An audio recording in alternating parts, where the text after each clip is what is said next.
大家好，歡迎來到頻道，靜心人生道。宣判嘅日子終究仲係嚟了。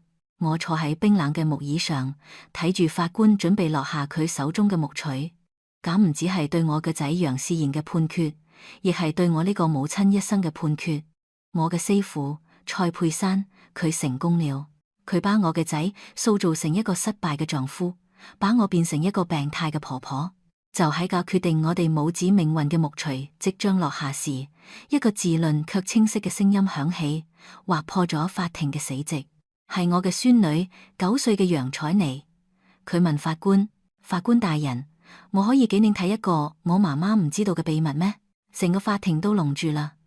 當采妮顫抖住把佢嗰台熒幕有裂痕嘅舊平板電腦連接到法庭嘅大熒幕上時，所有人都屏住咗呼吸。當影片開始播放時，整個法庭陷入咗一片死一樣嘅寂靜。喺故事正式開始之前，請留言過俾我哋聽，您正在邊個城市收聽呢個故事，亦別忘記按讚同訂閱，咁樣呢個頻道先能夠成長，並為你帶嚟更多觸動人心嘅故事。要明白嗰日閃解會走到嗰一步，故事必須從嗰啲睇似平靜嘅日子講起。人家話呢個歲數係該行美濃孫享清福嘅年紀。我嗰啲老朋友有嘅喺通訊軟體上分享環遊台灣嘅照片，有嘅忙住去上插花課跳國標舞，而我呢，我每日嘅幸福係從清晨5點嗰支喺黑暗中規律又孤獨響起嘅鬧鐘開始嘅。整個社區仲靜悄悄嘅，連窗外大馬路嘅車聲都仲好稀落。呢棟位喺台北內湖區嘅公寓，瓷磚地總係冰冷㗎，嗰股寒意每日朝早都從我嘅腳底板鑽上嚟，好似喺提醒我新嘅一日又開始啦。我嘅仔仕賢7點鐘要出門上工，我嘅師父佩珊早餐前需要一杯溫嘅檸檬水，而我嘅孫女采妮只喜歡食去掉麵包邊嘅雞蛋三明治。一家3口，3種不同嘅腸胃，3種不同嘅習慣。我靜靜地走進廚房，淘米嘅水聲嘩啦嘩啦，菜刀切喺砧板上，發出清脆嘅扣扣聲。我俾仕賢燉一鍋小小嘅排骨蘿蔔湯，呢湯頭係佢小時候準備大學聯考時，我最常替佢捱嘅。佢話早上飲點熱嘅先至有精神。我俾佩珊榨一杯檸檬汁，溫度要啱好。仲得仔細咁濾掉每一粒籽，佢怕苦，亦怕麻煩。然後我烤好吐司，用模型壓成星星嘅形狀，再切掉4邊嘅硬皮，煎一粒剛剛好嘅太陽蛋，俾采妮。7點差一刻，所有東西都安安靜靜咁擺喺餐台上啦。仕賢總係第一個落樓，佢而家已經係科技公司嘅主管啦。但喺我面前，佢好似仲係當年嗰個瘦弱嘅少年。媽，辛苦啦，佢話，聲音仲帶住憤意，接住就坐低落嚟，呼嚕嚕地含湯。嗰熟悉嘅聲音總能讓我安心一啲。我睇住兒子嘅背影，感覺有啲駝了。我唔知道咁係工作嘅壓力，定係呢個家嘅重量壓出嚟嘅。我想問佢工作累唔攰，要唔要媽再幫你燉點補品？但佩珊亦落樓啦。我嘅星婦好漂亮，即使快40歲啦，皮膚仲係白色，身材亦維持得好好。佢着住一套絲質嘅居家服，從我身邊走過，帶嚟一股淡淡卻疏離嘅香水味。假味道聞起嚟好貴，跟廚房裏邊食物嘅油煙味格格不入。媽，早安。佢話，但眼睛係睇住上嗰杯檸檬水嘅，上嗰杯檸檬水嘅，上嗰杯檸檬水嘅，上嗰杯檸檬水嘅。佢坐低嚟，劃住佢嘅手機，偶爾啜一口水。佢嘅視線掃過仕賢那碗湯，用佢一貫甜美嘅聲音話：仕賢，礁石食咁有利，對身體唔好，膽固醇會太高嘅。我同你講過好多次啦。仕賢冚湯嘅動作停咗一下，佢低下頭，湯匙輕輕碰到碗邊，發出清脆嘅一聲響。佢抬起頭睇下妻子，又睇下我，一臉為難。媽亦係為我好嘛？佢小聲咁話。佩珊冇再講嘢，只係嘴角輕輕咁揚咗一下，嗰係一個冇溫度到唔了眼底嘅笑容。我知道佢又喺心裏笑我呢個做媽嘅土氣，唔懂得科學咁照顧身體。我默默地轉身，企喺廚房門口，雙手不自覺咁交握住，感覺自己好似個多餘嘅局外人。冇幾耐，采妮亦睡眼惺忪咁跑下樓，頭髮仲有啲亂。呢孩子係呢間大房子裏唯一嘅陽光。阿媽，佢跑過嚟，抱住我嘅腿，我摸摸佢嘅頭，把三明治遞俾佢。采妮乖，食完要去返學啦。媽媽，你今日要去公司嗎？采妮問佩珊。對啊，媽媽下晝有個好重要嘅會議，你喺屋企要聽阿媽嘅話，知道嗎？佩珊揸着，眼睛始終冇離開佢嘅手機熒幕。一頓早餐就喺咁樣嘅安靜中結束咗，跟平常嘅每一日一模一樣。事然同佩珊去上班，采妮坐上學校嘅娃娃車，100多平嘅房子突然變得空曠得嚇人。我開始做我嘅工作，收拾碗盤、擦台、拖地，然後係洗衣服。事然同采倫嘅衣服，我丟進洗衣機；佩珊嘅衣服，我得一件一件用手洗。今日喺佢嘅待洗衣物籃裏，有一件酒紅色嘅絲質洋裝，又軟又薄。我記得佢上個周末穿過，話係去參加公司嘅晚宴，仲對我話：媽，呢個可係意大利嘅名牌，着起嚟係唔係好有氣質？我當時笑住點點頭。我把洋裝攞起嚟，睇見領口嘅地方有一道模糊嘅口紅印，嗰顏色比佢慣用嘅要再鮮艷一啲。大概係宴會上唔小心沾到邊個嘅吧。喺嗰種場合，人多擁擠，難免嘅。我心裏咁諗住，努力說服自己。我小心翼翼咁喺臉盤裏放滿冷水，倒進溫和嘅洗衣精，輕輕地搓揉住嗰件洋裝。我呢雙67歲嘅手滿係皺紋同青筋。呢雙手抱過孩子，為丈夫補過衣服，喺三重市場賣過菜，先至把史賢拉拔長大。而家呢雙手正在洗一件我連價錢都唔敢問嘅昂貴衣裳。正在陽台晾衣服嘅時候，門鈴響咗，係對門嘅張太太張美玲。佢端嚟一盤自己做嘅紅龜簋，乳牙子。張太太睇住我，有啲心疼地話：你最近點瘦咗咁多？要好好保重身體耶。事賢仲好嗎？工作順利嗎？我只係笑笑，都好都好。佢工作好努力，謝謝你嘅虧，睇起嚟真好食。張太太嘆了口氣，冇再多講乜嘢。有時候外人嘅眼睛比家裏嘅人睇得仲清楚。我收下嗰盤簋，道咗謝，關上門。我靠喺冰冷嘅大門上，聽住自己嘅心跳聲，好慢，好沉。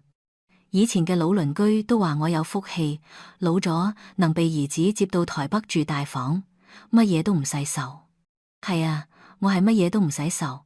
為咗買呢間衫啊，我把我三重嗰間住咗40年嘅老公寓俾賣咗，把所有積蓄都俾咗事賢。我仲記得我老家嘅地板係溫暖嘅木頭地板，踩上去總有種安心嘅聲音。而呢度嘅地板永遠都係冰嘅，我只覺得孤單，仲有冷。嗰股寒意唔只係嚟自每日清晨嘅瓷磚地板，而係從呢個家嘅中心慢慢地一點一點地滲透出嚟嘅。嗰日晚上，我跟平常一樣喺廚房裏準備住晚餐。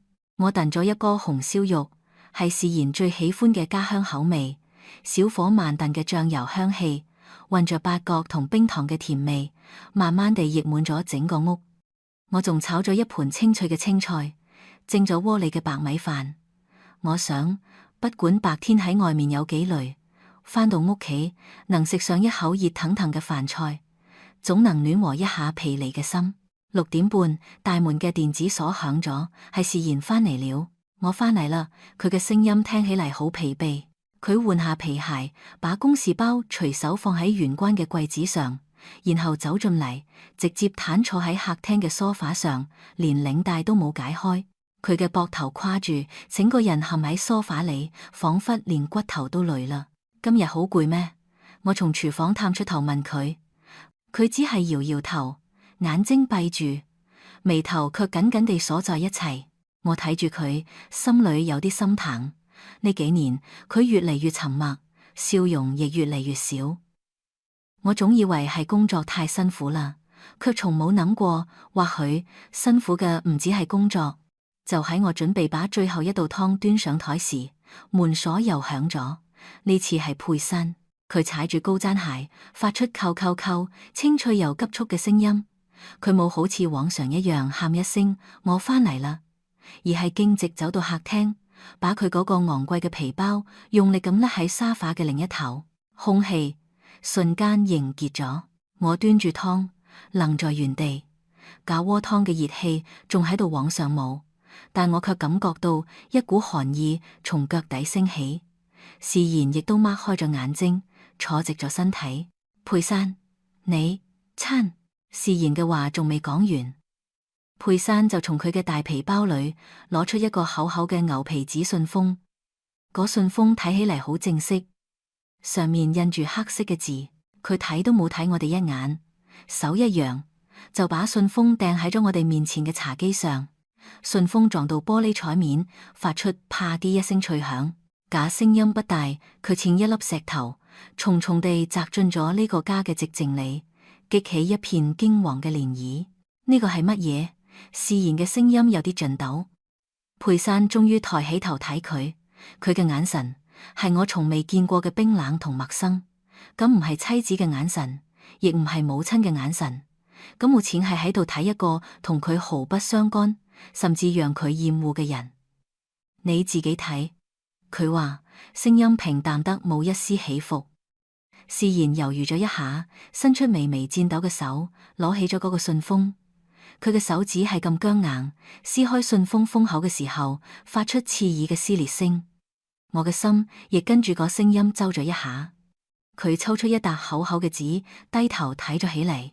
我睇住我嘅仔，我睇住佢嘅面色，從疲憊嘅蒼白，一點一點咁變成咗震驚嘅鐵青。佢嘅呼吸變得急促，拿住文件嘅手抖得越嚟越厲害。嗰啲白紙黑字究竟寫咗啲乜嘢，能讓一個40歲嘅男人害怕都似個孩子？係乜嘢？到底係乜嘢嘢？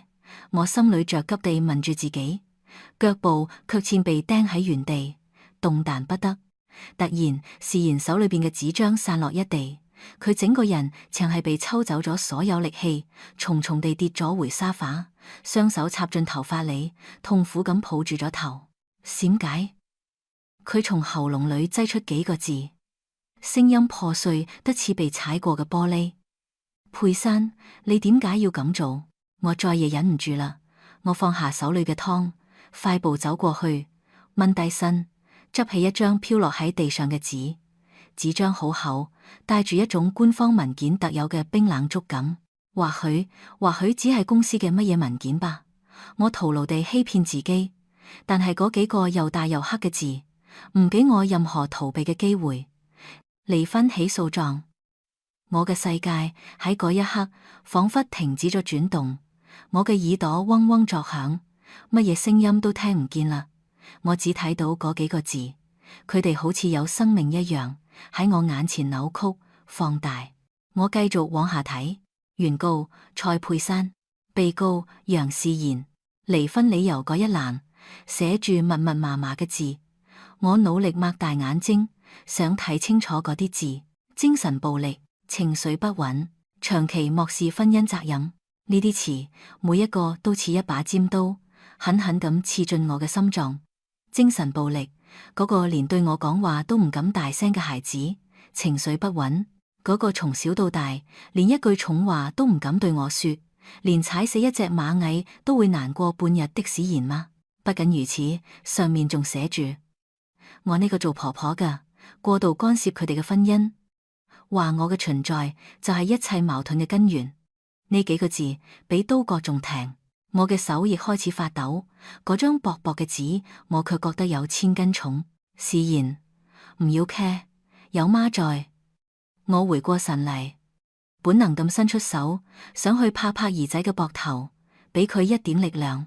我嘅手仲喺半空中，佩珊冰冷嘅聲音就響起咗。佢雙手抱喺胸前，下巴微微抬起，全身散發住一股冷酷嘅驕傲。媽，呢個唔關你嘅事。佢話，語氣裏帶住一種不容置喙嘅命令。呢個係我哋夫妻之間嘅事。我抬起頭，對上佢嘅眼睛，嗰雙眼睛裏冇一絲一毫嘅愧疚或是不忍，只有冷漠同決絕。佢話，我哋夫妻卻把我呢個婆婆，把呢個家徹底咁排除在外。我呢個先發現，佢早已唔係當年嗰個挽住視言嘅手，甜甜地喊我一聲媽嘅女孩啦。佢變成咗一個我唔認識嘅冷酷嘅陌生人。就喺呢個家幾乎要被撕裂嘅時刻，我眼角嘅餘光瞥見咗一個小小嘅身影，係采妮。佢唔知道咩時候已經企喺咗佢自己房間嘅門口，佢身上仲着住學校嘅制服，懷裏緊緊抱住佢最喜歡嘅那隻泰迪熊。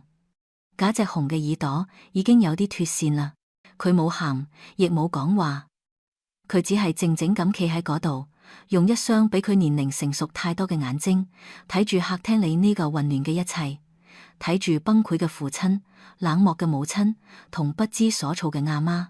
嗰雙清澈嘅眼睛裏冇驚慌，只有一種令人心疼嘅沉靜嘅悲傷。嗰晚嘅飯菜都涼咗，紅燒肉嘅醬汁喺碗邊凝結咗一層深褐色嘅油光，青菜亦失去咗原本翠綠嘅光澤，軟塌塌地躺喺盤子裏，冇人動筷子。客廳裏只剩低自然壓抑嘅粗重嘅呼吸聲，仲有牆上時鐘滴答滴答，仿佛喺計算我哋母子倆仲剩低多安寧嘅時間。佩珊喺訂下那封信後，就轉身進咗主臥室，關上咗門。嗰扇門好似一道無情嘅閘門，把呢個家分割成咗兩個世界。一個世界裏係我哋嘅驚慌失措，另一個世界裏係佢嘅冷靜同算計。采妮不知道乜嘢時候，亦悄悄地返到咗自己嘅房間。我甚至冇聽到佢關門嘅聲音。假孩子總係安靜得讓人心疼。客廳裏只剩低我同我假40歲卻知個迷路孩子一樣無助嘅兒子。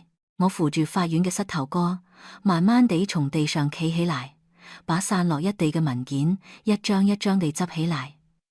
我把佢哋疊好，似捧住點乜嘢沉重嘅東西一樣，重新放回視言嘅面前。視言，我嘅聲音好乾澀。我哋再睇清楚一點，說唔定係邊度搞錯咗。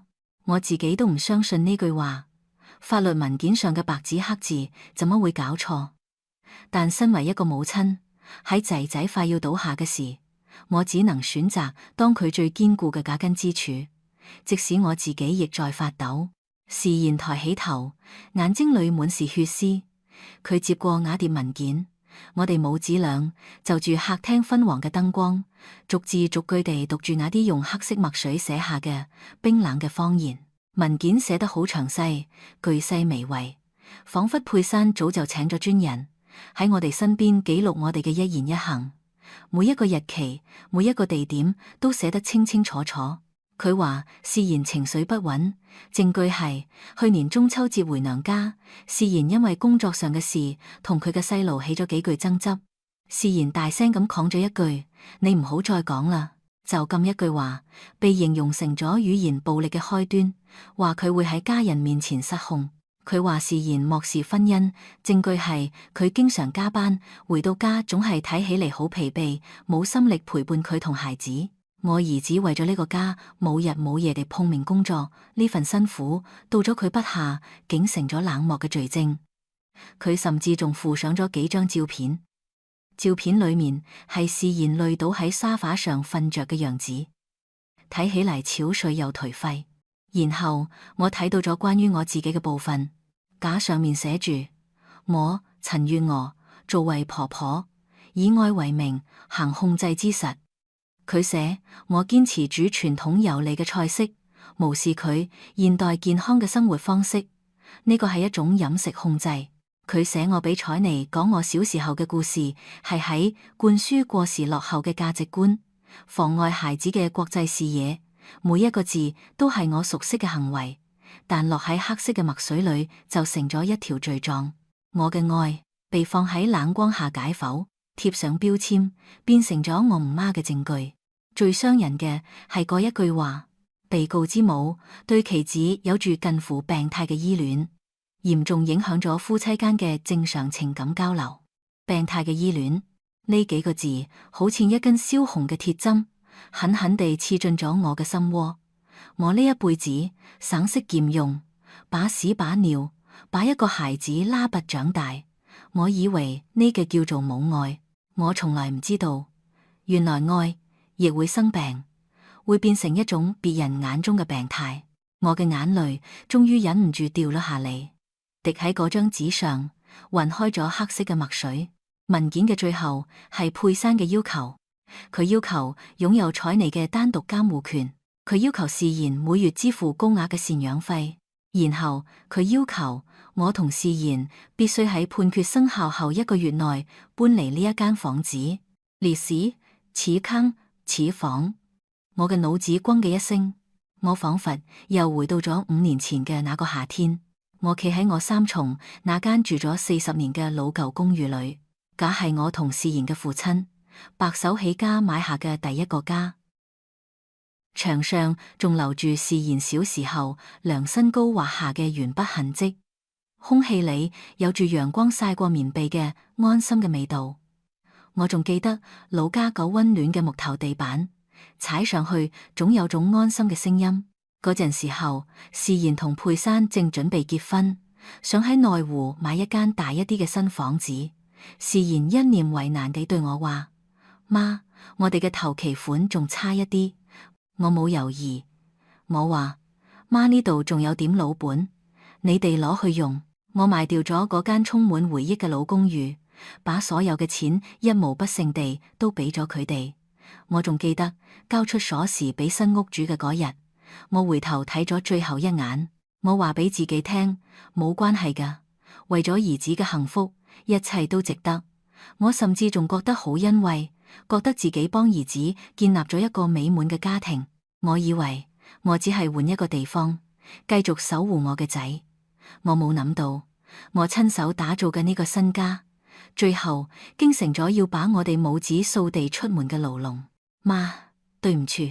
誓言嘅聲音把我從回憶中拉咗返嚟，佢睇住我，眼睛裏充滿咗痛苦同自責。媽，都係我嘅錯，係我太軟弱啦，我早就該。佢哽咽住，說唔下去。我知道佢想講乜嘢，佢可能想起咗去年佩珊買咗一台昂貴嘅咖啡機，我只係隨口講咗句飲太多咖啡對身體唔好。佩珊當時冇講話，卻冷咗我3日。誓言只係對我講：媽，你就讓佢一下吧。佢總係要我讓一下，讓到最後，我哋連一個家都快要冇啦。我搖搖頭，拍了拍佢嘅手背。傻孩子，呢個唔係你嘅錯。雖然我咁講，但我心裏知道佩珊會變成今日咁。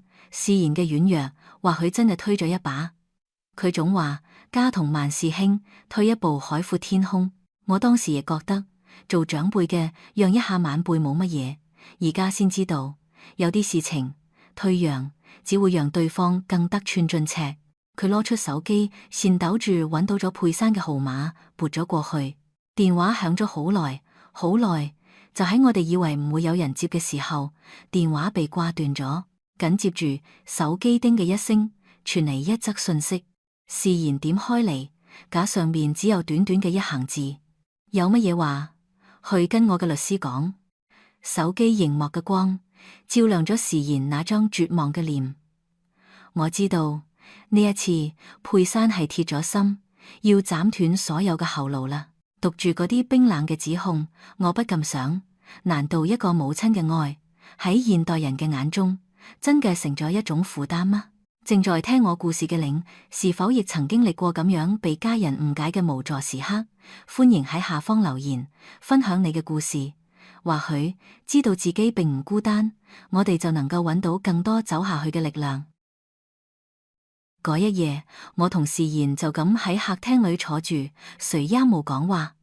時鐘嘅指針從8點走到9點，再走到10點。外面嘅世界車水馬龍，燈火通明，但我哋呢個家卻靜得只剩低心碎嘅聲音。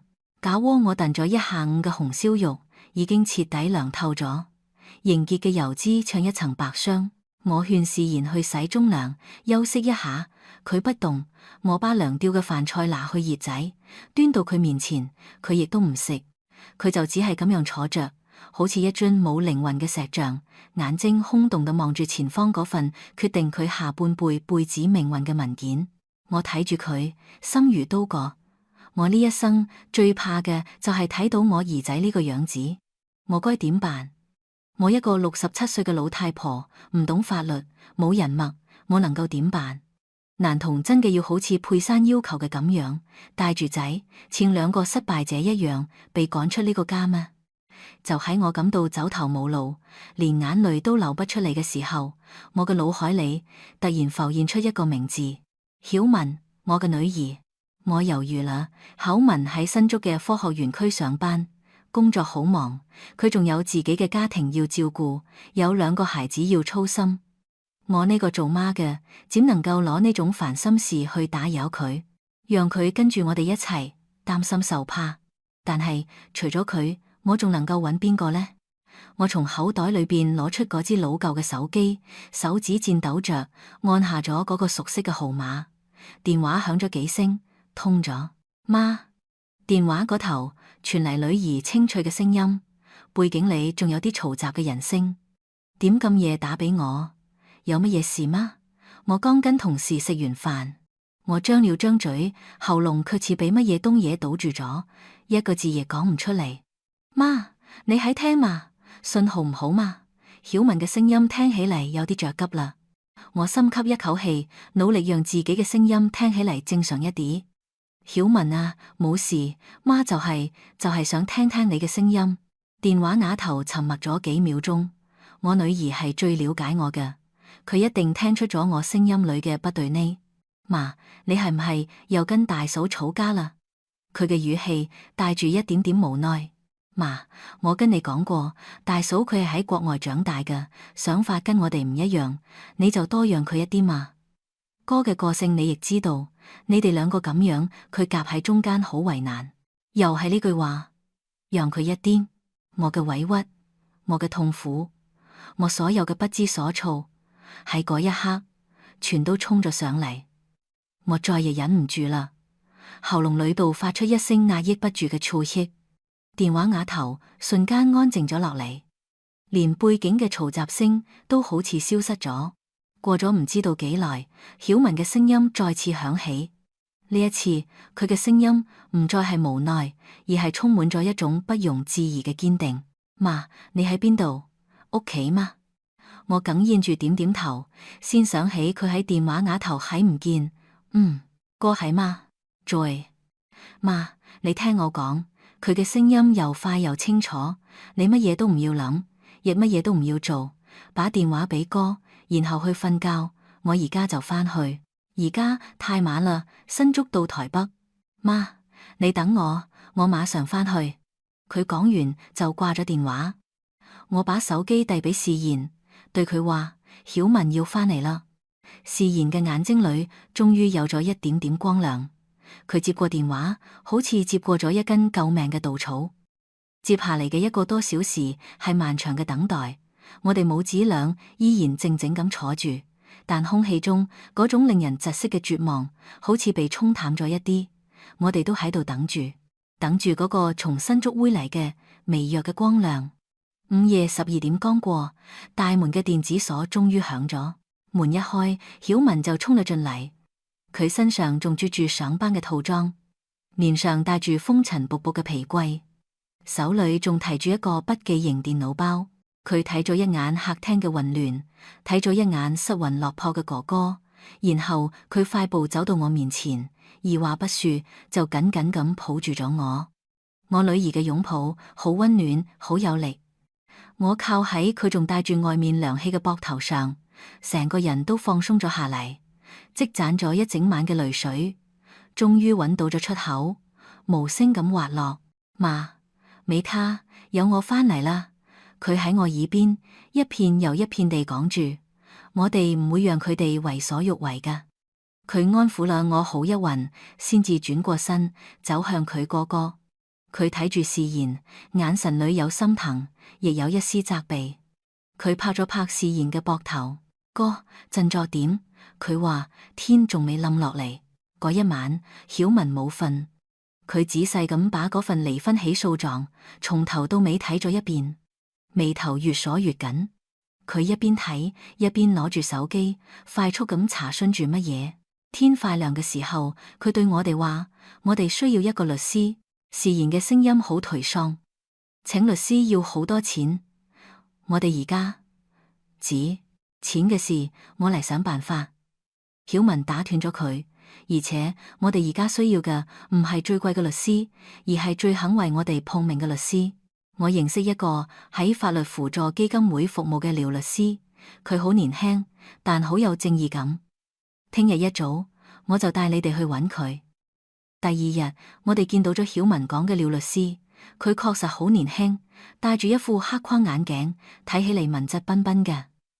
佢嘅辦公室好小，堆滿咗各種文件，但好乾淨。佢耐心咁聽我哋把事情嘅經過講完，冇插話，只係不停咁喺筆記本上寫住乜嘢。等我哋講完，佢沉默咗好耐，先至抬起頭睇住我哋，表情好嚴肅。楊先生，楊媽媽，佢話呢個係一場硬仗，對方準備得非常充分。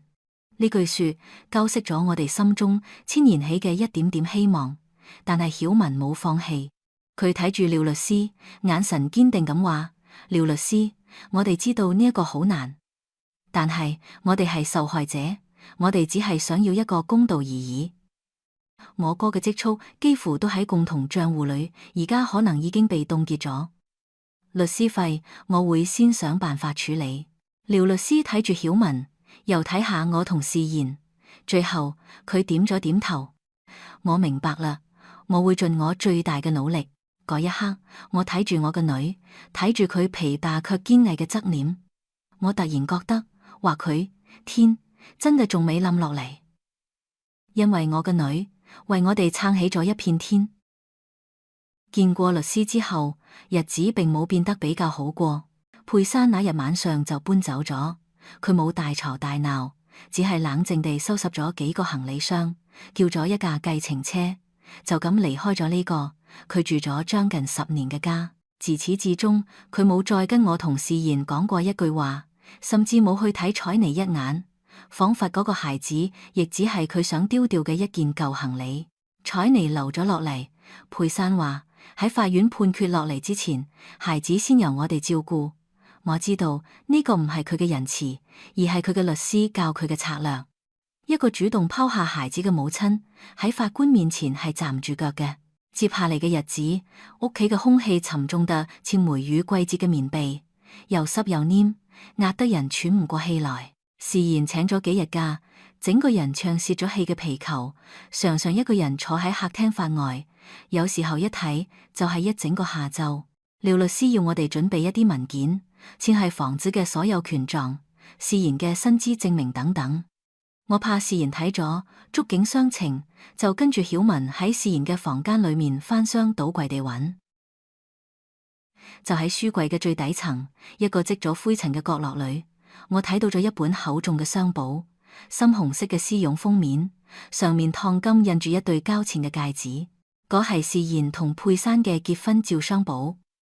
我唔記得有幾耐冇睇過佢啦。自從搬進呢個家，佢就一直被塞喺呢個角落，好似一段被刻意遺忘嘅歷史。媽，你睇呢個做乜嘢？曉雯問我，我冇回答，我只係用袖子擦掉咗封面上嘅灰塵，嗰細細嘅絨毛觸感，仿佛仲帶住尋日嘅溫度。然後我輕輕咁翻開咗第一頁，照片裏係10年前嘅佩珊。佢唱住潔白嘅婚紗，臉上帶住收接又幸福嘅笑容，眼睛亮晶晶嘅，好似裝住滿天嘅星星。佢挽住視賢嘅手，雀仔依人地靠喺佢身邊。視賢亦係一臉嘅傻笑，嗰係我指呢輩子笑得最燦爛嘅一次。我仲記得婚禮那日，佢跪喺我面前，恭恭敬敬地向我奉茶。佢甜甜地喊我一聲媽，聲音清脆又真誠。佢話媽，以後我會跟視賢一齊好好孝順你。我接過嗰杯茶，心裏係滿滿嘅感動同欣慰。我以為我替個仔揾到咗一個好歸宿，一個溫柔賢惠嘅妻子。我甚至仲把我母親傳俾我嘅假隻玉蹄子，親手俾佢戴上，話俾佢呢個就係我哋家全家嘅寶貝啦。嗰時候嘅笑容，而家寬頭睇，怎麼會如此陌生，又如此諷刺？我一頁一頁地往下翻到一張我哋全家喺新家門口拍嘅合照，咁係我哋剛搬進嚟嘅第一日。照片裏，我、視賢、佩珊三個人笑得好開心。佩珊仲興奮咁張開雙臂，對我話：媽，以後呢度就係我哋嘅王國啦！我哋嘅王國，我當時聽咗，覺得好溫暖。我以為嗰代表我哋會好似一個緊密嘅王國一樣，互相扶持。而家想起嚟，嗰句話聽起嚟，卻讓人背脊發涼。原來從一開始，佢就想當呢個家嘅女王，而我同視賢只係佢王國裏嘅臣民。我嘅手指停在咗一張采妮剛滿月時嘅照片上。嗰時候為咗照顧孫女，我幾乎係24小時待命。有一次，采妮半夜哭鬧不休，我驚嘈到隔夜要醒班嘅佩珊，就抱住采妮喺客廳裏走嚟走去，痛咗一成晚。天快亮嘅時候，佩珊走出房間，睇到我抱住孩子，佢冇講咋，只係皺住眉頭說：媽，你咁樣太寵佢啦！國外嘅育兒專家都話，要讓孩子學習獨立，喊咗唔要馬上抱。嗰係我第一次感覺到佢話語裏嘅刺。視賢當時亦在場，佢只係打住呵欠，對我話：媽，佩珊講嘅亦有道理，你去休息一下吧。假就係第一道裂痕，一道細微嘅幾乎睇唔見嘅裂痕，出現喺我同視賢之間。從嗰日起，為咗科學育兒，為咗中西觀念不同，視賢開始喺我同佩珊之間扮演一個和事佬嘅角色。佢總係叫我讓一下，叫我唔好跟年輕人計較。我當時亦覺得，或許係我太老派啦。為咗家庭和諧，我選擇咗退讓。我繼續往下翻相簿，照片嘅色調好似亦隨住時間一點一點地冷咗落嚟。佩珊嘅笑容越嚟越公式化，佢同視賢之間嘅距離亦越嚟越遠。有好幾張照片，佢哋雖然站在一齊，但眼神卻冇交集。我想起咗呢幾年嘅一啲小事。以前視賢每個月都會固定拿錢俾我當生活費，但從3-4年前開始，佩珊話為咗更有效率嘅理財，家裏嘅錢應該由佢統一管理。視賢亦覺得有道理。從嗰之後，我就再也冇攞過兒子嘅錢。我每日去市場買餸，都要跟佩珊拿錢。有時候買貴咗一啲，佢仲會問東問西。仲有以前我哋屋企每個週末都會一齊回三重去睇下嗰啲老鄰居，但佩珊總話佢週末要加班，話係身體唔舒服。久而久之，視賢亦不再提議返去啦。我哋就咁樣慢慢地同我過去嘅生活徹底斷咗聯繫。原來呢一切都唔係突然發生㗎，呢個係一場溫水煮青蛙嘅過程。佩珊用佢所謂嘅現代觀念，用佢嘅溫柔同精明，一點一點咁把視賢從我身邊拉開，把呢個家變成咗佢一個人嘅城堡。而我同視賢都成咗被囚禁喺城堡裏嘅囚犯，卻唔自知。我翻到相簿嘅最後一頁，嗰係一張采妮5歲生日嘅照片。照片裏佩珊笑得好燦爛，手上攞住一個最新款嘅手機，而我企喺最旁邊，身上仲穿住圍裙，笑容有啲疲憊。我想起佢曾得我炫耀，話佢剛啱升上咗化妝品公司嘅區域經理，底下管住好幾個人。我記得嗰日，我忙咗成日，準備咗一大台菜，但佩珊嘅朋友們嚟啦，幾乎冇人動筷子，佢哋都喺度稱讚佩珊新買嘅手機有幾好用。嗰一刻，我好似明白咗乜嘢。喺呢個家裏，我辛苦付出㗎，永遠比唔上佢隨手買嚟嘅一個名牌包。媽，曉雯嘅聲音輕輕咁喺我身邊響起。佢唔知道乜嘢時候已經踎喺咗我旁邊。佢睇住我，眼睛裏滿係心疼。我慢慢地合上咗嗰本厚重嘅相簿，塵埃好似又重新落定。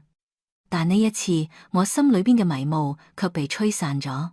我睇住曉雯，眼神唔再係之前嘅彷徨同無助。我話：曉雯，媽，明白啦，我哋一定要奮戰到底。有咗曉雯嘅支持，我同誓言好似重新長翻咗一點力氣。我哋按照廖律師嘅指示，把所有能夠證明誓言對家庭付出嘅證據都揾咗出嚟。每一張繳納水電費嘅收據上面有誓言嘅簽名，每一次采妮學校活動嘅親子照片，照片裏面嘅佢總係笑得呢甜。每一筆匯款俾佩珊娘家嘅記錄，金額不大，卻係持續咗好幾年。我哋把呢啲零碎嘅紙張，好似拼圖一樣，希望能拼湊出一個真實嘅顧家嘅楊誓言，一個與起訴狀上我個冷漠自私嘅男人截然不同嘅形象。一個星期後，我哋再次見到廖律師，佢嘅表情比上一次更加凝重。佢嘅辦公台上多咗一份新嘅文件，佢把嗰份文件推到我哋面前。嗰份文件嘅封面印住幾個粗黑嘅標題字：家庭心理諮商評估報告。呢個係什麼嘢？曉雯先開口問。廖律師推咗推佢嘅黑框眼鏡，沉重地話：呢個係對方律師今日早上啱啱送嚟嘅補充證據，可以話呢個係佢哋手上最關鍵嘅一張黃牌。黃牌？我心裏嬲噔一下，感覺一口氣冇喘上嚟。我哋辛辛苦苦揾咗咁多證據，原來對方仲藏住一張我哋不知道嘅黃牌。廖律師打開文件，翻到其中一頁，遞到我哋面前。呢個係一位叫做莊偉傑嘅家庭心理諮商專家寫嘅報告。佢喺報告裏面指出，經過佢長達半年嘅專業觀察，佢判斷誓言有潛在嘅情緒障礙，喺高壓情況下容易出現攻擊性言行。胡說八道，誓言激動咁企咗起嚟，椅子被佢撞得往後退咗一大步。我連呢個人係邊個都不知道，佢乜嘢時候觀察過我？廖律師示意佢坐低。誓言，你先冷靜。報告裏寫，佢嘅觀察係喺非正式嘅場合下進行嘅，目的就係為咗睇到你哋最真實嘅互動情況。佢話咁樣先至能避免當事人刻意表現出最好嘅一面。接住，廖律師嘅眼神轉向我，佢嘅目光裏帶住一絲不忍。楊媽媽，報告裏亦提到咗你。佢把文件又往我呢邊推咗推，我低下頭。睇到嗰上面寫住嘅字，案主之母陳月娥女士展現出強烈嘅病態共依附症候群，對其只有過度嘅情感投射與控制欲。佢嘅存在係破壞該家庭夫妻關係與親子互動嘅關鍵因素。為咗孩子嘅心理健康，建議應使其與祖母保持安全距離。安全距離。我嘅腦子嗡嗡作響，我辛苦拉拔大嘅子，我捧在手心裏疼嘅孫女。而家一個所謂嘅專家，竟然建議我要跟佢哋保持安全距離。呢句話比罵我打我仲要殘忍，呢個比直接拿刀捅我仲難受。呢個莊偉傑到底係邊個？曉雯嘅聲音亦因為憤怒而顫抖。佢憑乜嘢寫出呢種東嘢？佢有乜嘢證據？廖律師嘆咗口氣，翻到報告嘅最後一頁，嗰度附住那位專家嘅簡介同照片。佢係業內少有名氣嘅專家，出過幾本書，亦上過電視節目，學歷、證照，所有資料睇起嚟都完美無缺。我嘅視線落喺咗嗰張照片上，照片裏邊嘅男人大約40多歲，穿住體面嘅西裝，戴住一副金邊眼鏡。對住鏡頭露出自信又溫和嘅微笑，係佢。我嘅心臟似係俾人狠狠地轉住，幾乎停止咗跳動。媽，你點了？曉文察覺到我嘅異樣，緊張咁問。我指住那張照片，嘴唇震抖着，卻一個字亦講唔出嚟。我認識佢，事然突然開口，佢嘅聲音充滿咗震驚同難以置信。佢係佩珊嘅客戶。不，佩珊話佢係佢嘅事業夥伴。事業夥伴。我嘅記憶一下子被拉回到咗半年前。嗰日係週末，佩珊話要請一位重要嘅事業夥伴嚟家裏邊食飯。佢特地囑咐我要多準備幾道拿手好菜。嚟嘅就係照片裏邊呢個男人莊偉傑。佢非常有禮貌，一進門就對我鞠躬，說伯母好，辛苦您啦。佢帶嚟一盒昂貴嘅進口水果，笑住話：聽佩珊話，伯母您燒嘅菜係天下第一美味。嗰一整晚，佢都表現得非常得體。佢會稱讚我嘅紅燒肉老得入味，會跟事賢聊一啲科技業嘅話題，仲會逗彩妮開心。佢俾人嘅感覺就係一個事業有成又懂得人情世故嘅成功人士。我當時仲覺得佩珊能有咁樣嘅朋友真唔錯。從嗰夜之後，佢又陸陸續續嚟過我哋屋企幾次。有時候係佩珊請佢嚟食飯，有時候係佢哋兩人坐喺客廳裏討論住我聽唔懂嘅投資計劃。而家諗起嚟，每一次佢睇住我哋一家人嘅眼神，都帶住一種若有所思嘅，仿佛在評估乜嘢嘅探究。佢問我嘅每一句說，看似關心，其實都喺度刺探。伯母，事賢平常喺屋企話多嗎？睬你嘅個性係比較似爸爸定係媽媽呢？睇嚟伯母您真係好聽事賢，乜嘢事都幫佢打理得好好嘅。原來如此。原嚟嗰啲睇似溫馨嘅家庭聚餐，其實係一場精心佈置嘅騙局。原來我哋一家人喺佢嘅眼裏，只係一群供佢觀察同分析嘅研究對象。佢食嘅每一口飯，飲嘅每一口茶，都係為咗拼湊出呢份可以徹底毀掉我哋嘅報告。一股惡心嘅感覺從我嘅胃裏翻湧上嚟，我感覺到一陣天旋地轉。媽，曉文同事賢同時扶住咗我冇事，我擺擺手撐住台站穩。我嘅悲傷喺嗰一刻全都轉化成咗滔天嘅憤怒。我唔再震抖，亦不再流淚。我嘅心前被掟進咗冰窖，冷得徹底，亦都硬得徹底。我睇住廖律師一字一句咁話：廖律師呢個人數嘅每一個字都係謊言，佢係佩珊嘅同伙。廖律師嘅表情變得極度嚴肅。楊媽媽，您講嘅係真㗎？千真萬確，我話，但係我哋冇證據。廖律師沉默咗，佢睇住嗰份報告，睇住上面莊偉傑完美嘅履歷，睇住嗰啲用專業術語堆砌出嚟嘅睇起嚟無懈可擊嘅謊言。我知道佢心裏喺度諗乜嘢。喺法庭上，法官會相信邊個？係相信一個睇起嚟情緒激動嘅老婆婆，定係一個有頭有臉、說話有條有理嘅心理專家？答案不言而喻。佩珊嘅呢張黃牌幾乎把我哋逼上咗絕路。開庭嘅嗰一日，天氣陰沉沉嘅，就似我嘅心一樣。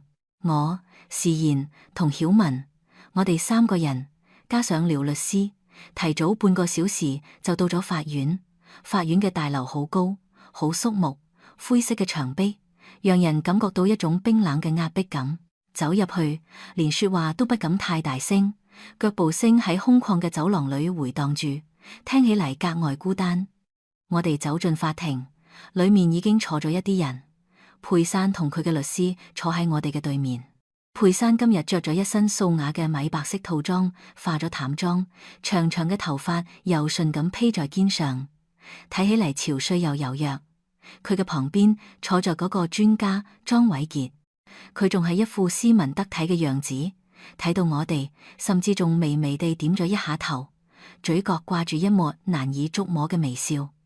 咁微笑似係講到：你哋逃唔出我嘅手掌心。我嘅手不自覺咁握成咗拳頭，指甲深深咁陷進咗掌心裏。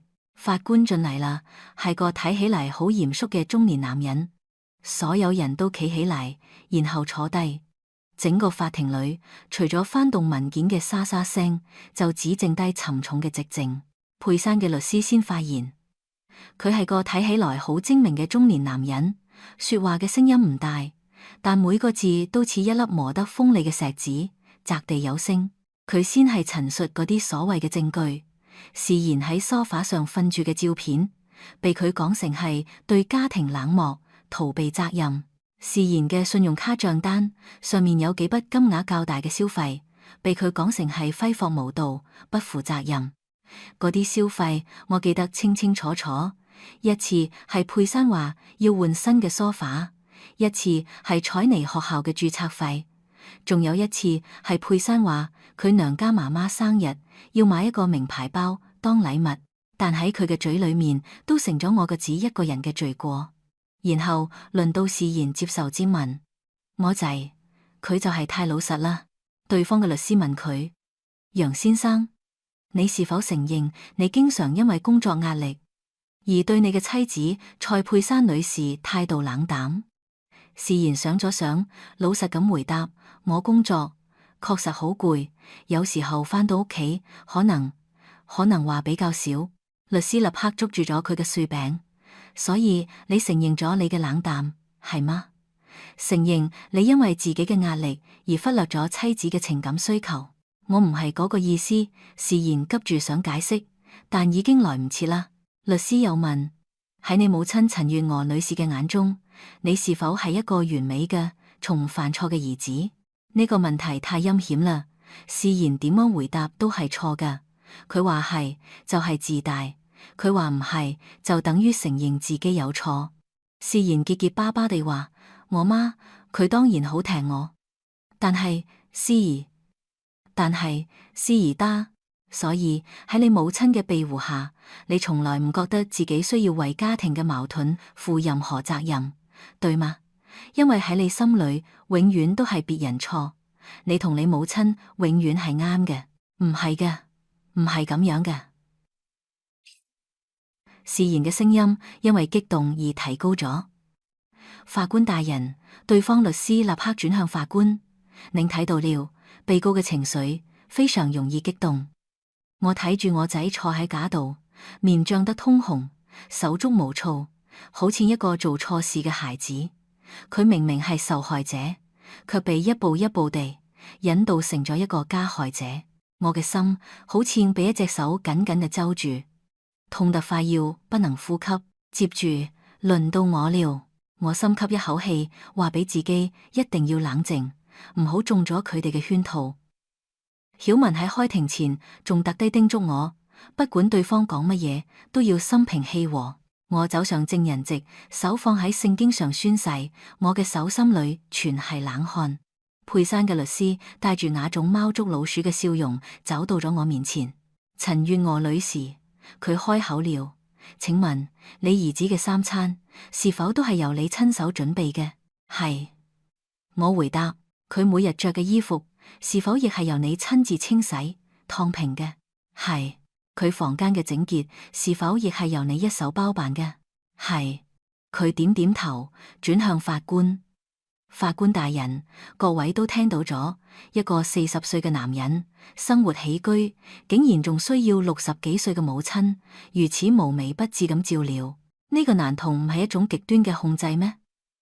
一種讓成年嘅仔無法獨立嘅行為咩？我嘅腦子轟嘅一聲，我對兒子嘅愛，我對呢個家嘅付出，到咗佢嘅嘴裏，竟然成咗控制。我唔係控制，我忍唔住反駁。我只係心疼我嘅仔，佢工作咁忙，我幫佢分擔一啲家務，有乜嘢唔啱？心疼？律師冷笑一聲，心疼到連佢同妻子之間嘅私事，你亦要干涉嗎？請問你是否曾經喺你個仔嘅臥室裏發現不該由你發現嘅夫妻間嘅私人用品？呢個問題太惡毒啦，太羞辱人啦。我記得係有咁一次。我幫佢哋整理房間，睇到床頭櫃上放住一啲夫妻情趣用品，我當時覺得好尷尬，就默默地幫佢哋收進咗抽櫃桶裏。呢件再正常不過嘅家務事，而家卻俾佢攞到咗法庭上，用一種污糟嘅、充滿暗示嘅口氣說出嚟。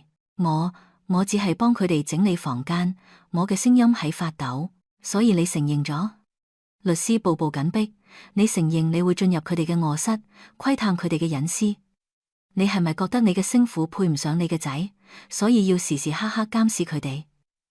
唔係窺探，我冇。咁請問，你是否認為你嘅媳婦蔡佩珊女士喺照顧你兒子呢方面做得非常失敗？我冇咁講，但你嘅行為就係咁表現㗎。你唔信任佢，你覺得只有你自己先至能夠把你嘅寶貝兒子照顧好。喺你眼裏，冇任何一個女人配得上你完美嘅仔，對唔啦？你胡說。我嘅理智喺嗰一刻徹底斷咗線。曉文嘅叮嚀，廖律師嘅眼神示意，我全都睇唔知啦。我從證人席上企咗起嚟，指住對面嗰個一臉無辜，甚至仲喺度偷偷用手帕擦拭眼角嘅佩珊，用盡我全身嘅力氣嘶吼了出嚟。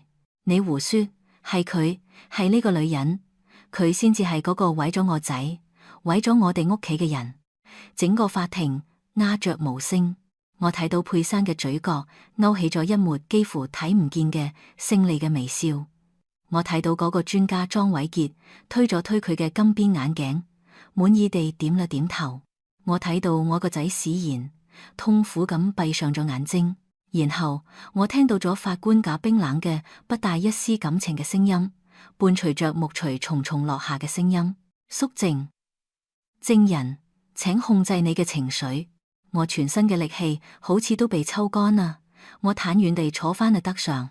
我知道我輸咗，我用我最失控、最狼狽嘅樣子，親手印證咗佢哋為我編織嘅所有謊言。那日走出法院，整個台北嘅天空仿佛都灰晒。我覺得我輸咗，輸得一敗塗地。當人們只願意相信佢哋想睇見嘅，所有嘅解釋都變得蒼白無力。如果你仲聽到呢度，請幫我喺底下留言一個1，讓我知道喺呢條漫長嘅路上，仲有人與我同行。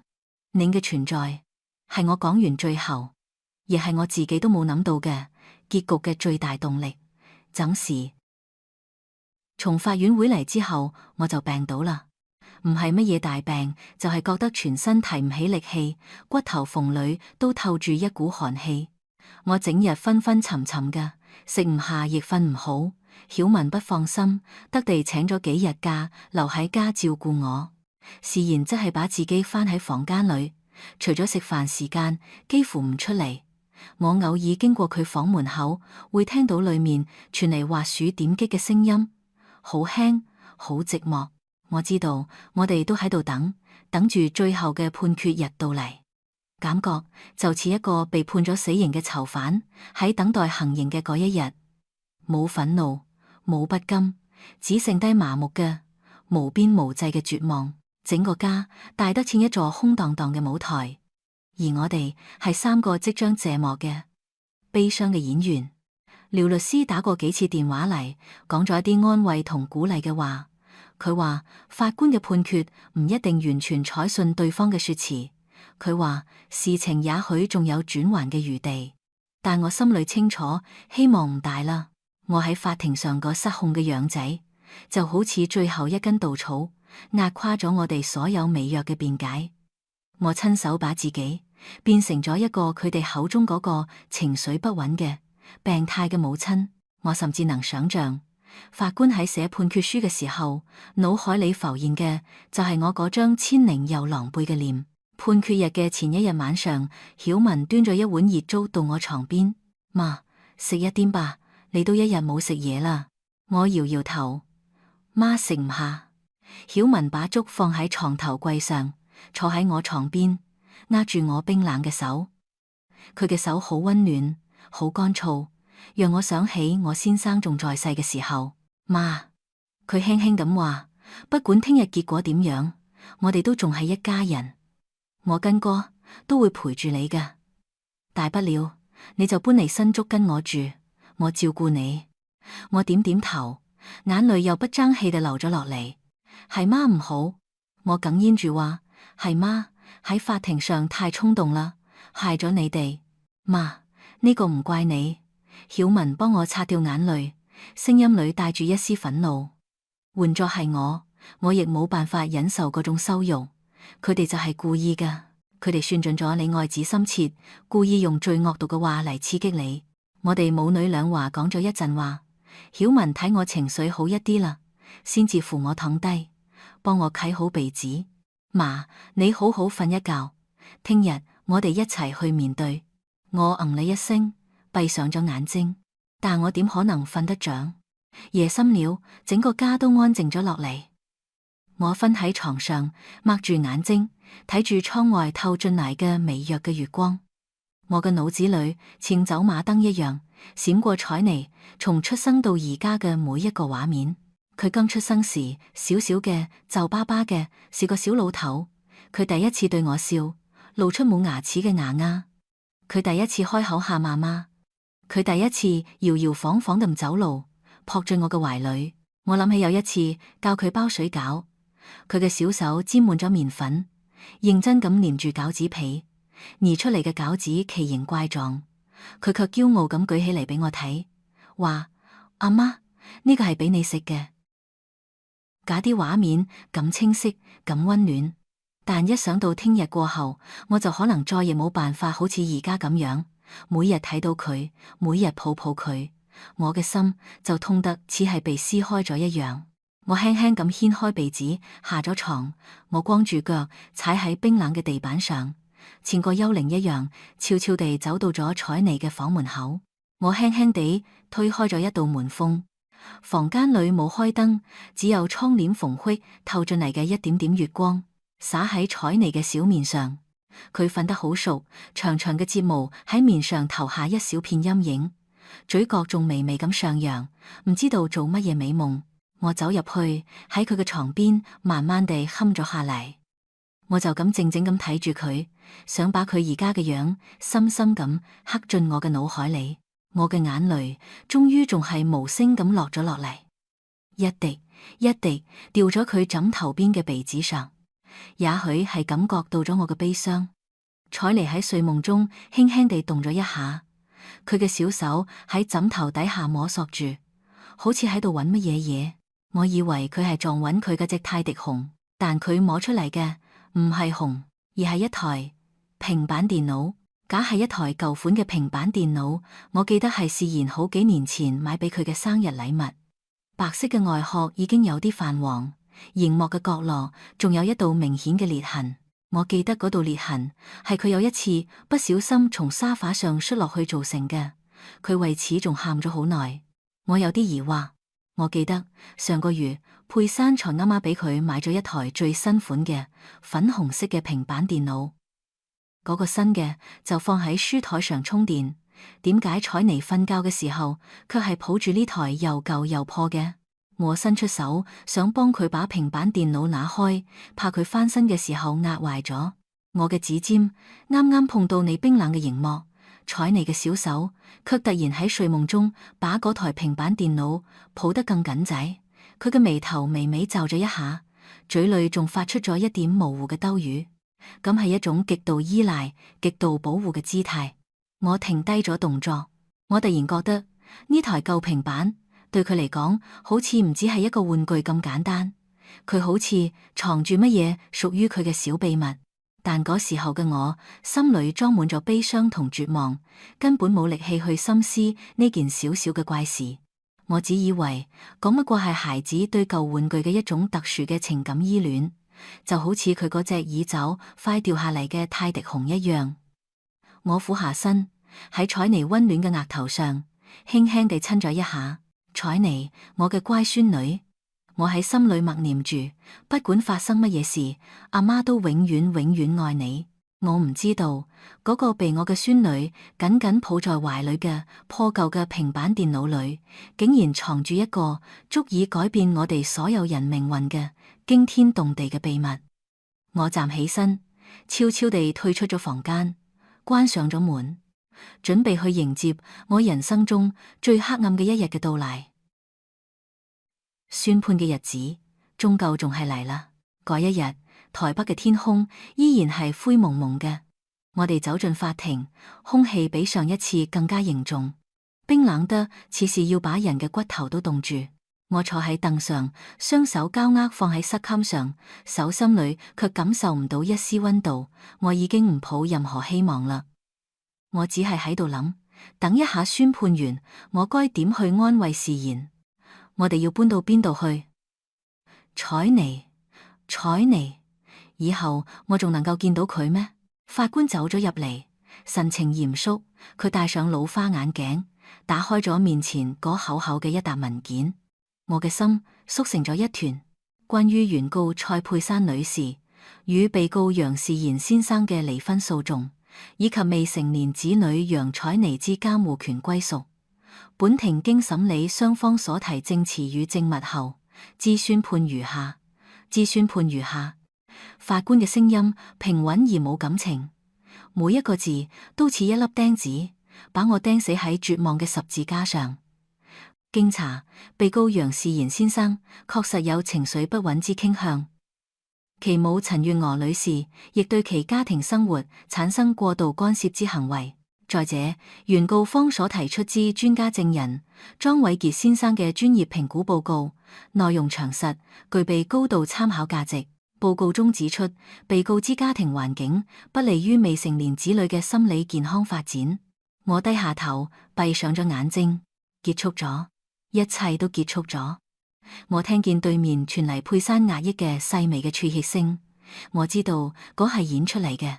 佢旁邊嘅莊偉傑正用一種悲天憫人嘅眼神睇住我哋，嗰眼神虛偽得令人作嘔。綜上所述，考量未成年子女之最佳利益，本庭裁定。法官舉起咗佢手中嘅木錘，我睇住嗰支即將落下嘅木錘，準備迎接嗰句會將我嘅人生徹底擊碎嘅判決。等一下，一個聲音突然響起，假聲音好小，好稚嫩，卻似一道閃電，瞬間劃破咗整個法庭嘅死寂。所有人嘅目光都猛地轉向咗聲音嘅來源。喺法庭那扇厚重木門嘅門縫裏，站住一個小小嘅身影，係采妮。佢一個人，身上仲穿住國小嘅制服，背住書包，小面因為緊張而漲得通紅。我嘅腦子一片空白。采妮，佢點會喺呢度？係邊個帶佢嚟嘅？事賢嘅反應最快，佢臉上嘅絕望瞬間變成咗震驚同恐慌。采妮，你喺呢度做乜嘢？快出去！佢着急咁大嗌。佩珊臉上嘅悲傷表情亦僵住啦，取而代之嘅係一種極度嘅驚慌。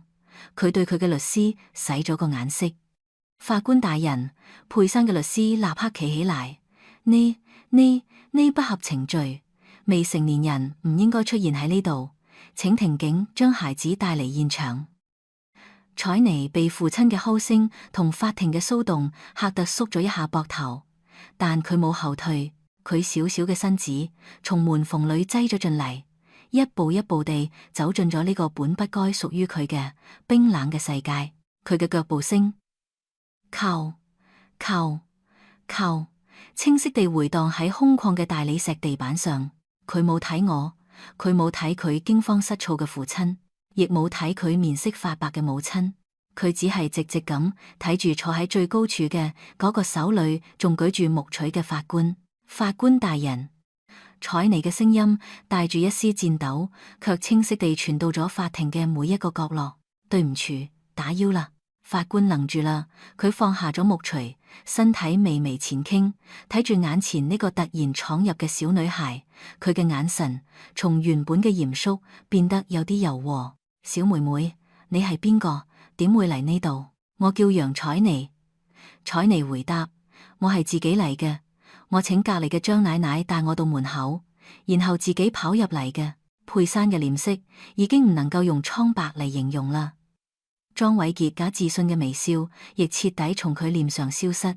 法官睇住采妮，語氣盡量溫和地問：采妮，你嚟呢度有乜嘢事嗎？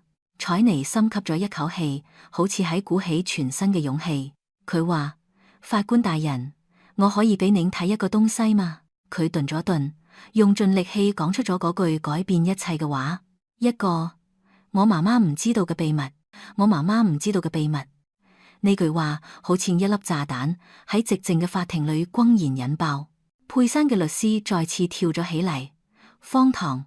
法官大人，呢個太荒唐啦！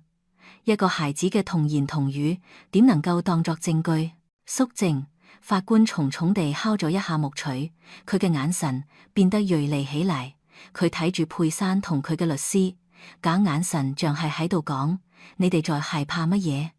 然後佢轉向采妮，話：采妮，你想俾法官大人睇乜嘢？采妮從佢嘅小書包裏攞出咗一樣東嘢，係架台舊嘅熒幕有裂痕嘅白色平板電腦。佢走到法庭記官嘅台子旁邊，把平板電腦遞咗過去。叔叔，可以幫我把呢個接到嗰個大電視上面咩？佢指住牆上嗰個巨大嘅熒幕，話：先是沙子，自倒先至，自倒先至，不行！佩珊終於失控地尖叫了起嚟。不可以，反對無效。法官嘅聲音帶住不容置疑嘅權威。書記官，照佢講嘅做。法庭嘅工作人員迅速咁接好咗線路，牆上嘅大熒幕閃爍咗一下，然後出現咗采妮瓦台舊平板嘅主畫面。整個法庭，所有人嘅呼吸都好似停止咗。熒幕上出現咗一段影片嘅縮圖，畫面上係我哋家客廳嘅梳化。播放吧，法官話。采妮伸出佢小小嘅食指，喺嗰塊有裂痕嘅熒幕上輕輕地點咗一下。影片開始咗，鏡頭有啲晃動，角度好低，好似係從客廳角落嗰盤大盆栽後面偷拍嘅。假係采妮玩捉迷藏時最中意躲嘅地方。接住兩個人影走進咗鏡頭，係佩珊同那個專家莊偉傑。影片裏嘅佩珊冇着住法庭上嗰身素雅嘅套裝，而係一件性感嘅絲質睡衣。莊偉傑一走進嚟，就從背後抱住咗佢，親吻住佢嘅背。整個法庭響起一片壓抑嘅驚呼聲。我捂住咗嘴，幾乎無法呼吸。視然嘅面喺一瞬間失去咗所有血色。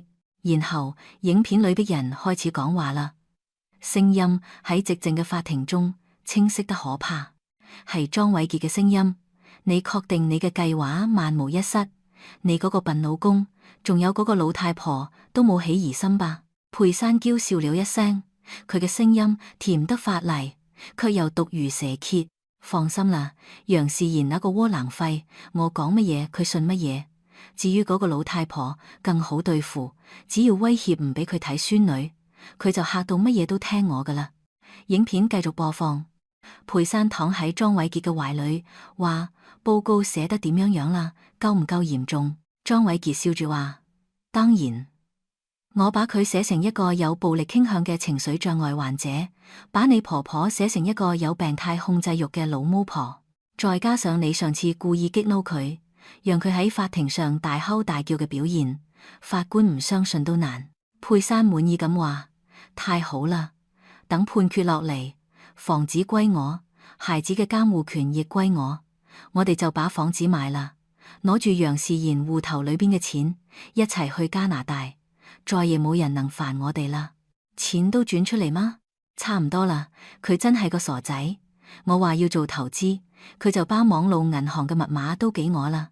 影片嘅最後係兩個人舉起紅酒杯，得意地大笑住，然後擁抱喺一齊，熱情咁親吻。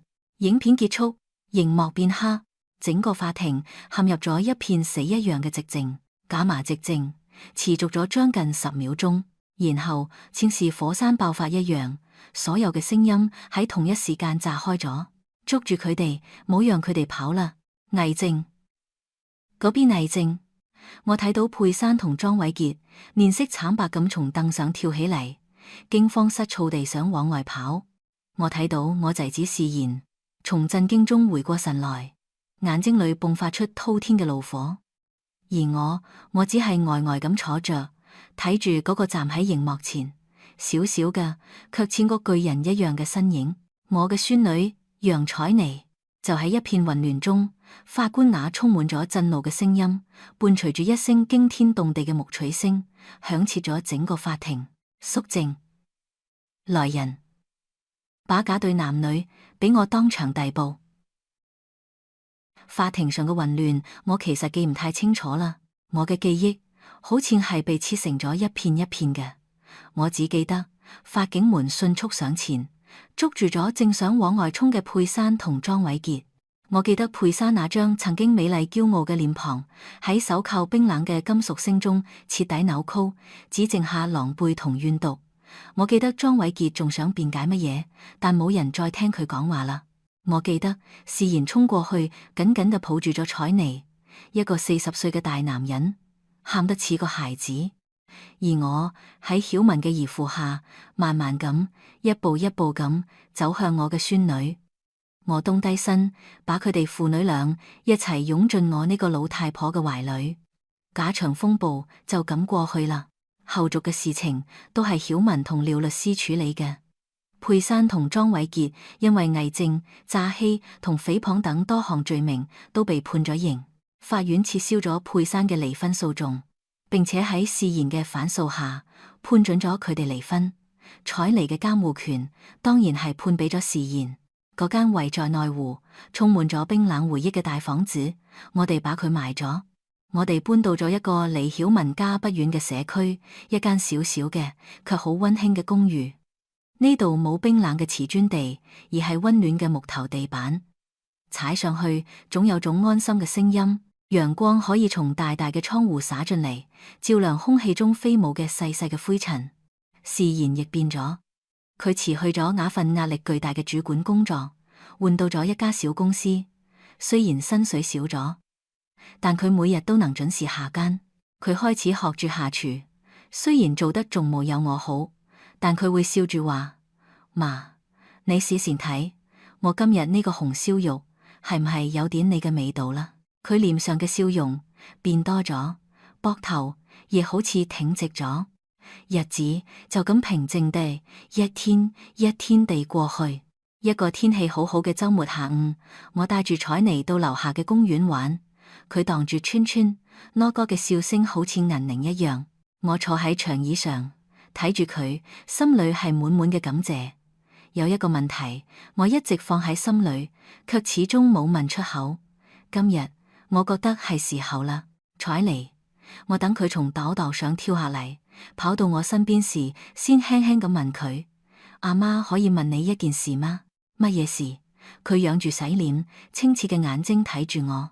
嗰日喺法院那段影片，我斟酌着用詞，你點解會錄低嗰段影片呢？采妮沉默咗一下，佢踢住腳下嘅小石子，好似喺回憶一件好遠嘅事。